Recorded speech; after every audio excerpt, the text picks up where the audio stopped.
Well, I'm delighted to say Mark Beach, a rock critic and editor of the cultural magazine Dante, joins me now. Very warm welcome to you. Hi, Sam. He didn't court the limelight, did he, Malcolm Young? What kind of a man was he?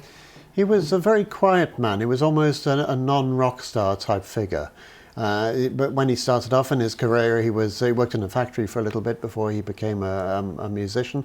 That's what his parents were thinking he should do. And therefore, he was not like the flashy person. He almost got like a 9-to-5 mentality, the way he'd do things. That didn't mean to say he didn't take it seriously. But nonetheless, he never really thought of himself as being a star. Yeah, he was prolific, wasn't he? I mean, him and his brother wrote all these songs for, 30-odd years? Yeah, and there is a tragic thing which was mentioned in the report we had just there, that sadly towards the end, when he stopped touring, then he was actually having to be taught the chords to some of the songs which he had co-written all those years ago because he was not able to remember them, at which point he thought this was the time to move on.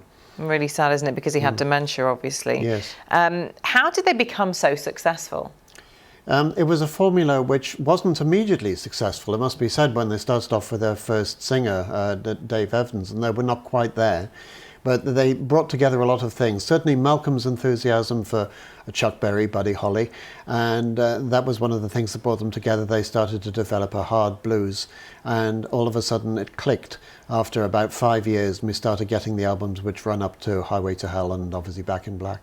And what an achievement to create the second best-selling album of all time. Yes. I guess, I mean, you can never anticipate that kind of success, can you? But how did he manage that? Well, it came about under an interesting set of circumstances, which they'd been through a few lead singers and that had the death of one, and they were wondering at that stage whether to carry on with the band. But they thought that Bon Scott, who was the singer, would want them to do so, and they did. Brought in Brian Johnson to carry on doing stuff. But at that stage then, it was not a formula. It was very much, in fact, it was going to be a tribute to their late lead singer.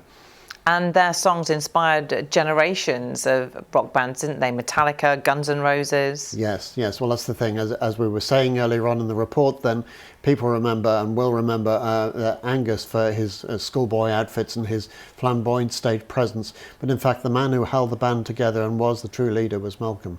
And how do you think he'll be remembered? I think he'll be remembered for some of those riffs which he crafted with Angus, and also as being a great figure behind the scenes and developing music. And there was a nice line from the writer, Stephen King, who was saying that amongst all else, then he was a quiet man, but he let his guitar do the talking and make the noise. And there we will leave it. Mark Beach, thank you very much for coming in and talking to us about Malcolm Young. Pleasure. Thank you. Thank you.